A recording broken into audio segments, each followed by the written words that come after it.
तो दोस्तों स्वागत है आपका आज के इस वीडियो में हमारे चैनल मॉडर्न सिविल वर्क्स में, जहां पर मैं प्रैक्टिकल सिखाने वाला हूँ एग्जांपल के साथ कि बार बेंडिंग शेड्यूल कैसे निकालते हैं। इस सारे एग्जांपल के साथ लाइव ये बार बेंडिंग शेड्यूल में बहुत ही बेसिक पार्ट है, जिसमें मैं बताने वाला हूँ कि कटिंग लेंथ कैसे निकालते हैं, बेंड डिडक्शन कैसे किया जाता है, क्रैंक बार का और एलडी का और एनकरेज लेंथ सब कैसे निकाला जाता है। कंस्ट्रक्शन साइट पर साइट इंजीनियर है या कोई भी बिलिंग इंजीनियर है, क्वांटिटी सर्वेयर है, उसके लिए बहुत ही इंपॉर्टेंट है ये सीखना कि क्वांटिटी और स्टील कैसे निकाला जाता है।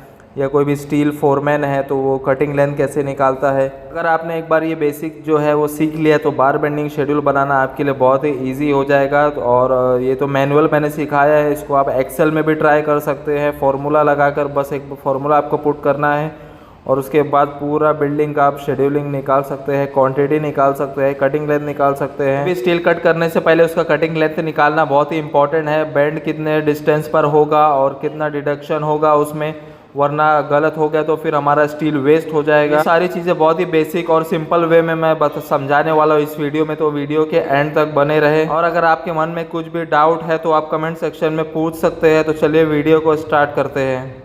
तो दोस्तों बार बेंडिंग शेड्यूल सीखने से पहले कुछ बहुत सारे बेसिक्स होते हैं जो कि सीखना पड़ता है। बार बेंडिंग शेड्यूलिंग जब हम करते हैं, कटिंग लेंथ निकालते हैं या स्टील का क्वांटिटी निकालते हैं, तो उसके पहले ही कुछ बेसिक्स है, 4-5 बेसिक्स मैं बताने वाला हूँ, उसको ध्यान में रखना है। तो सबसे पहले बात करते हैं बैंड डिडक्शन के बारे में। तो बैंड जो है, स्टील को हम अलग अलग एंगल में बैंड करते हैं हमारे रिक्वायरमेंट के हिसाब से। हमको बीम में यूज़ करना है या स्लैब में यूज़ करना है या उसका रिंग बनाना है या चिपिया बनाना है, अलग अलग एंगल में उसको बैंड किया जाता है। जैसे यहाँ पर 45 डिग्री हो गया, 90 डिग्री हो गया, 135 डिग्री हो गया, 180 डिग्री तक का उसको बैंड कर सकते हैं हम। तो 45 डिग्री जब हम उसको बेंड करते हैं तो बेंड डिडक्शन का मतलब क्या, पहले ये बता देता हूँ कि बेंड डिडक्शन जो है, हम जब हम स्टील को बेंड करते हैं तो जो उसका लेंथ जो है वो थोड़ा सा बढ़ जाता है। एक एक एम एम, 2 mm, 3 mm, इतना लेंथ जो है वो डिपेंड अपॉन हमारा, हम कितना एंगल में उसको बेंड कर रहे हैं, तो उतना लेंथ जो है उसको बढ़ जाता है। तो वो हमको कंसीडर करना पड़ता है जब हम कोई भी स्टील का कटिंग लेंथ निकाल रहे हैं रिंग बनाने के लिए या चिपिया बनाने के लिए या मेन बार के लिए। तो ये जो बेंड डिडक्शन है इसको हम कंसीडर करना पड़ता है। अगर ये हम कंसीडर नहीं करेंगे तो जो हमारा बेंड होने के बाद जो कटिंग लेंथ जो मिलेगा वो ज़्यादा मिलेगा। जैसे हमने 1 मीटर का स्टील स्ट्रेट कट किया था, फिर उसको बाद 2 बार जो है 90 का बेंड कर दिया उसमें, और ये हमने कंसीडर नहीं किया, इसको माइनस नहीं किया, तो जो हमारा स्टील आएगा उसका लेंथ जो है वो एक्स्ट्रा मिलेगा आपको, 10 mm, 20 mm। वो डिपेंड करता है कि हम कितना एंगल में उसको बेंड कर रहे हैं। तो अगर हम 45 डिग्री में उसको बेंड कर रहे हैं तो 1D, डी यहाँ पर इसका मतलब क्या होता है कि डायमीटर ऑफ बार, कितने का बार जो है हम उसको बेंड कर रहे हैं, 8 mm का, 10 mm का, 12 mm का, 16 mm का, 20 mm का। तो अगर हम 45 डिग्री पर कोई भी स्टील को बेंड कर रहे हैं तो वहाँ पर 1D जो है वो माइनस करना है कटिंग लेंथ निकालते टाइम। फिर अगर हम 90 डिग्री पर उसको स्टील को बेंड कर रहे हैं तो वहाँ पर 2D जो है कटिंग लेंथ में से 2D माइनस कर देना है, 2 इंटू डायमीटर ऑफ बार। अगर 10 mm का बार है तो 2 इंटू 10, 20 mm जो है वो कटिंग लेंथ में से माइनस कर देना है। फिर 135 डिग्री अगर हम बेंड कर रहे हैं, हुक जब हम बनाते हैं रिंग में, हुक जो होता है यू शेप में हुक, वो उसको 135 डिग्री बेंड करते हैं तो वहाँ पर 3D माइनस करना है। और 180 डिग्री जब स्टील बेंड करें तो वहाँ पर 4D माइनस करना है। मैं यहाँ पर एक एग्जांपल ले लेता हूँ। 90 डिग्री जब हम स्टील को बेंड करेंगे तो ये हमारा 90 डिग्री हो गया, एक स्टील है जिसका ये एंगल है 90 डिग्री। इसका कटिंग लेंथ कैसे निकालेंगे, इसको एग्जांपल से कंसीडर कर लेते हैं। ये 100 mm इसकी लेंथ है और इसकी लेंथ जो है ये 500 mm है इसकी लेंथ। अब इसका कटिंग लेंथ कैसे निकालना है 90 डिग्री के केस में, तो इसका कटिंग लेंथ आएगा हमारा, सबसे पहले इसको ले लेंगे 100 प्लस 500, ये तो हो गया मेन। और अब इसको डिडक्शन करेंगे, बेंड डिडक्शन जो है 90 डिग्री के लिए, ये हमारा 90 डिग्री है इसलिए 90 डिग्री के लिए 2D है। तो फिर यहाँ पर माइनस कर देंगे 2 इंटू, फॉर एग्जांपल हमारा डायमीटर ऑफ बार अगर 10 mm का बार हम यूज़ कर रहे हैं तो 2 इंटू डी की जगह आएगा 10, 20 हो जाएगा ये। तो इज इक्वल टू जो आंसर आएगा हमारा, तो ये जो हमारा फुल लेंथ है इसको प्लस कर देंगे और ये जो बैंड डिडक्शन है माइनस लगा देंगे यहाँ पर 20। तो इसका आंसर आ जाएगा 580 mm। मतलब 20 mm का यहाँ पर डिडक्शन हुआ है। अगर हम 90 डिग्री एंगल पर इसको बेंड करें तो 20 mm का डिडक्शन हुआ है। इसके लिए हमारा जो स्ट्रेट बार जो रहेगा उसको 580 mm कट करेंगे और फिर उसको यहाँ पर 100 mm से बेंड करेंगे तो हमको ये मिलेगा, एक्चुअल जो मिलेगा 500 mm का ये लेंथ मिलेगा और 100 mm का ये लेंथ मिलेगा। तो ये होता है कटिंग लेंथ। कटिंग लेंथ ऐसे निकालते हैं जब भी हम बीबीएस बनाते हैं, तो ये कटिंग लेंथ ऐसे निकालते हैं। बीबीएस बनाते टाइम जब हम स्टील का क्वांटिटी ऑर्डर करने से पहले बीबीएस बनाते हैं तो ये सारे पॉइंट्स को कंसीडर करना रहता है। तो ये मैंने एक एग्जांपल से बता दिया 90 डिग्री। ऐसे आप और भी प्रैक्टिस कर सकते हैं, या 30 डिग्री 3D लगाकर अगर 135 डिग्री में इसको बेंड कर रहे हैं या 4D, तो जस्ट यहाँ पर आपको ये चेंज करना है डिपेंड अपॉन कि आपका एंगल कौन सा है, 2D या 3D कर सकते हैं या 4D कर सकते हैं। और जो आप डायमीटर बार यूज़ कर रहे हो वो यहाँ पर पुट कर सकते हैं तो आपको आंसर मिल जाएगा। तो ये तो हो गया बैंड डिडक्शन, हम स्टील में बैंड डिडक्शन कैसे करते हैं। उसके बाद आता है बीबीएस में कि weight of bar. Weight of बार ये भी बहुत इंपॉर्टेंट है। जब स्टील का क्वांटिटी हम निकालते हैं ऑर्डर करने के लिए कि स्लैब में कितना स्टील लगने वाला है, अगला स्लैब का स्टील ऑर्डर क्वांटिटी करने से पहले, तो वेट ऑफ बार का जरूरत पड़ता है। तो वेट ऑफ बार का एक फॉर्मूला है, इसके ऊपर मैंने अलग से भी एक वीडियो बनाया, वो भी आप देख सकते हैं इसी चैनल पर। मैं यहाँ पर शॉर्ट में बता देता हूँ कि इसका एक फॉर्मूला है D² / 162।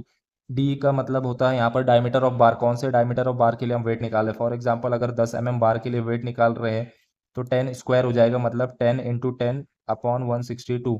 और ये जो फॉर्मूला है ये 1 मीटर लेंथ के लिए आंसर आएगा, इसका जो भी जितना भी वेट ऑफ बार आएगा वो 1 मीटर लेंथ के लिए रहेगा।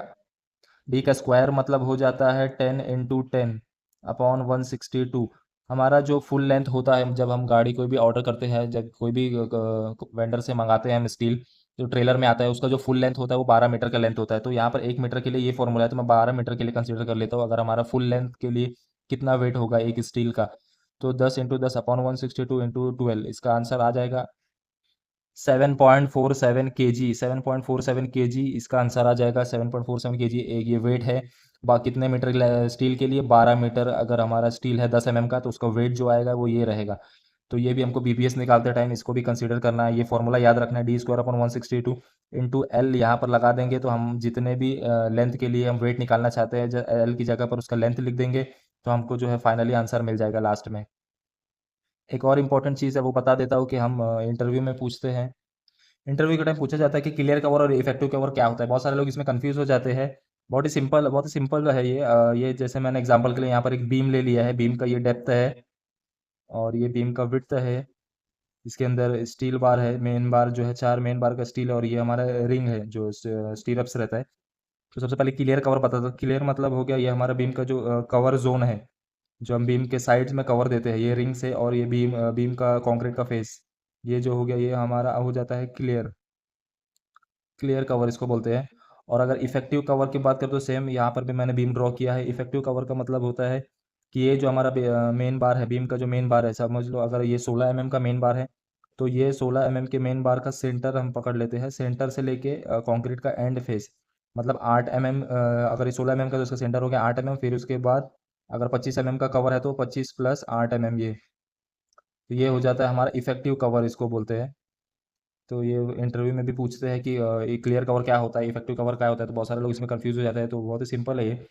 क्लियर मतलब steel to concrete face, clear मतलब पूरा उसमें कुछ भी नहीं आएगा, और इफेक्टिव मतलब यहाँ पर स्टील का जो है वो हाफ स्टील कंसीडर करना है, तो वो इफेक्टिव कवर बन जाएगा। अभी अगला हम बात करेंगे हुक्स के बारे में। हुक्स कहाँ पर लगता है, तो ये मैं एक बता देता हूँ। जैसे कि ये हमारा कॉलम है, ये एक कॉलम हो गया, कॉलम में मेन बार है 1 2 3 4, एग्जाम्पल के लिए ले लेते हैं 6 मेन बार है इसके अंदर। फिर ये एक मेन रिंग हो गया जो कि मेन रिंग आता है। फिर उसके बाद अगर ये दो स्टील को भी पकड़ के रखने के लिए कभी कभी जो कंसल्टेंट है हमारा वो एक्स्ट्रा हुक देता है, जो कि इस तरह से एक शेप में रहता है। तो ये हुक का एक डिज़ाइन है कि उसको हम कैसे कंसीडर करना है। तो हुक का जो बैंड होता है ये इसको 9D कंसीडर करना पड़ता है। और ये जो हमारा फॉर एग्जांपल अगर ये हमारा 1 मीटर का है, 1000 mm अगर मैं इसको कंसीडर कर लेता हूँ, अगर 1000 mm तो रहता नहीं है बट मैं कंसीडर के लिए सिंपल के लिए बता रहा हूँ, 1000 mm इसका एक लेंथ कंसीडर कर लेंगे, प्लस 9D मतलब 9 × डायमीटर ऑफ बार। 10 mm का बार है तो ये हो गया एक, प्लस 9D इधर, प्लस 9D यहाँ का एक, 9 × 10। तो ये हमारा आंसर आ जाएगा। तो ये हमारा आंसर आ जाएगा 1180 mm। तो हुक जो लेंथ होता है उसका हुक लेंथ ऐसे निकाला जाता है। उसके बाद मैं थोड़ा फटाफट आगे बढ़ता हूँ। तो एनकरेज लेंथ जो है ये हमारा मैंने एग्जांपल के लिए यहाँ पर ले लिया कि हमारा कॉलम है और यहाँ पर एक बीम जा रहा है। तो इसमें जो मेन मेन स्टील जो होता है बीम का, टॉप का मेन स्टील जो है वो एंकर इसमें किया जाता है, ताकि जब इस पर लोड आएगा तो ये एनकरेज लेंथ जो है वो बीम को पकड़ के रखेगा। अगर हम स्ट्रेट बार देंगे, ये एनकरेज लेंथ नहीं देंगे, तो फिर हमारा बीम जो है फेलियर का चांसेस हो जाता है। तो नॉर्मली एनकरेज लेंथ जो दिया होता है हमारे ड्राइंग में, कहीं कोई कोई कंसल्टेंट जो है वो 40D देता है, कोई कोई 50D देता है। तो जनरली 50D मोस्टली ज़्यादातर पकड़ते हैं। तो ये इंटरव्यू में भी पूछता है कि एनकरेज लेंथ LD जिसको बोलते हैं वो कितना रहता है, तो ये 50D नॉर्मली कंसिडर कर लेते हैं। तो यहाँ पर भी 50D का मतलब है 50 × डायमीटर ऑफ बार। अगर 10 mm का बार है तो 50 × 10, मतलब ये 500 mm इसका एनकरेज लेंथ है। 500 mm फॉर हम यहाँ यहाँ से लेकर यहाँ तक का उसका 500 mm का लेंथ हमको देना पड़ता है बीम में एनकरेज के लिए। फिर उसके बाद में उसके आगे बढ़ेंगे तो नंबर ऑफ बार, ये भी बीबीएस का एक इंपॉर्टेंट पार्ट है कि नंबर ऑफ बार कैसे निकालते हैं। जब हम बीम का क्वांटिटी निकालते हैं तो उसमें आता है कि नंबर ऑफ बार कैसे निकाले। तो मैंने यहाँ पर एग्जांपल के लिए एक स्लैब ले लिया है। स्लैब का डायमेंशन है 5 मीटर बाय 3 मीटर का इसका डायमेंशन है। और ये हमारा शॉर्टर स्पैन है। शॉर्टर स्पैन मतलब ये 3 मीटर है तो ये शॉर्ट स्पैन है, ये 5 मीटर तो ये लॉन्ग स्पैन है। और शॉर्टर स्पैन में जो ये हमारा स्टील आएगा ऐसे, और ये जो दो स्टील के बीच का डिस्टेंस दिया है ये 100 mm है। तो मैं शॉर्टर स्पैन के लिए एक निकाल कर बता देता हूँ कि इसका नंबर ऑफ बार कैसे निकालते हैं। तो ये शॉर्ट स्पैन के लिए सेंटर टू सेंटर डिस्टेंस दिया है 100 mm, मतलब एक स्टील से दूसरे स्टील के बीच का डिस्टेंस जो है ये 100 mm है। तो ऐसे कितने नंबर ऑफ बार लगेंगे 5 मीटर के स्लैब के लिए। तो इसको कैसे निकालेंगे, पहले तो ये हमारा आ जाएगा 5000 mm में ले लेता हूँ मैं इसको। 5000 divide by number of spacing 100 + 1 कर देंगे, तो ये हमारा आंसर आ जाएगा।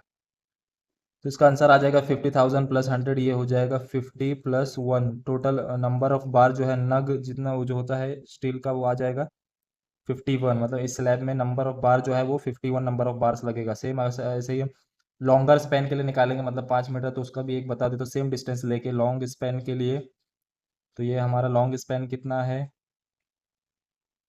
ये इसको मैं ले लेता हूँ 3000। 3 मीटर है तो 3000 डिवाइड बाय 100 + 1। एक और इंपॉर्टेंट चीज़ बता दूँ, जैसे कि हम लॉन्ग स्पैन अगर कंसीडर कर रहे हैं तो हम लॉन्ग स्पैन के लिए 5 मीटर नहीं लेंगे, उसका जो भी परपेंडिकुलर डिस्टेंस लेंगे। अगर लॉन्ग स्पैन हमारा 5 मीटर है तो उसका परपेंडिकुलर डिस्टेंस है 3 मीटर, तो इसके लिए मैंने यहाँ पर 3 मीटर कंसीडर किए।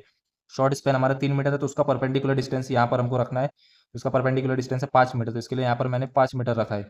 तो ये किसी को कंफ्यूज ना हो, ये भी बहुत इंपॉर्टेंट चीज़ है। तो इसका आंसर आ जाएगा टोटल 31 नंबर ऑफ बार जो है हमको लगेगा लॉन्ग स्पैन के लिए।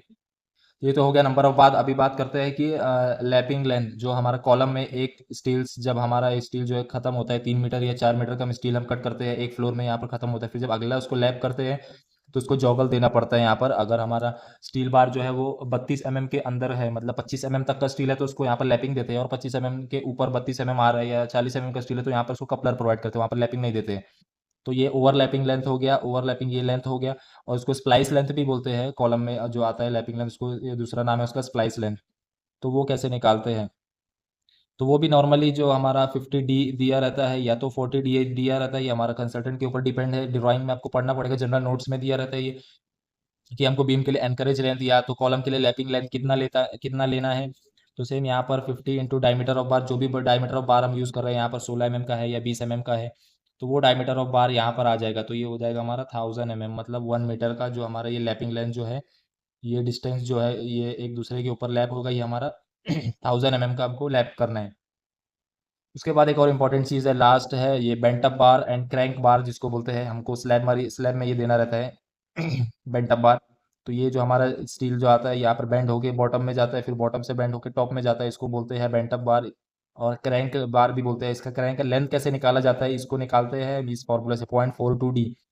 अब यहाँ पर एक और इंटरेस्टिंग चीज़ है कि डी क्या है। यहाँ पर हमने तो हर जगह डी डी जो है ऊपर सभी जगह डायमीटर ऑफ बार लिया था, बट यहाँ पर डी हमारा डायमीटर ऑफ बार नहीं होगा। यहाँ पर डी जो होगा वो हमारा depth of effective depth of slab होगा। ये जो हमारा डी है इफेक्टिव डेप्थ ऑफ स्लैब। अब इफेक्टिव डेप्थ ऑफ स्लैब कैसे निकालते हैं, तो हमारा इफेक्टिव डेप्थ ऑफ स्लैब निकालने के लिए हमको पता होना चाहिए कि स्लैब में हमारा कवर कितना है।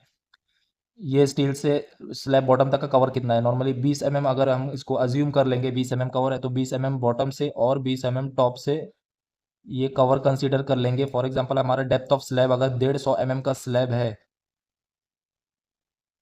तो अभी हमारा हमको यहाँ पर डी कैसे निकालेंगे इफेक्टिव डेप्थ ऑफ स्लैब, तो ये 150 माइनस कवर, बॉटम कवर और टॉप कवर, तो ये 150 माइनस 20 माइनस 20, ये इसका आंसर आ जाएगा इफेक्टिव डेप्थ ऑफ स्लैब 110। हमारा आंसर आ जाएगा। अब इसको मल्टीप्लाई कर देंगे 42 इंटू 110, तो ये जो लेंथ हमको मिल जाएगा, ये जो बेंटअप का जो लेंथ है इस कितना रखना है, ये हमको इस फॉर्मूले से निकालना पड़ेगा। तो इसका आंसर आ जाएगा 46.2 mm। ये जो बेंटअप का लेंथ है ये हमको लेंथ मिल गया 46.2 mm। तो ये तो बहुत सारे थे बेसिक्स के। बीबीएस निकालते टाइम हमको कौन कौन से बेसिक्स पॉइंट्स कंसीडर करने हैं, जिसपे मैंने 6 से 7 पॉइंट्स कंसीडर किए हैं। बीबीएस निकालते टाइम यही सारे चीज़ को आपको कंसीडर करके बीबीएस निकालना है।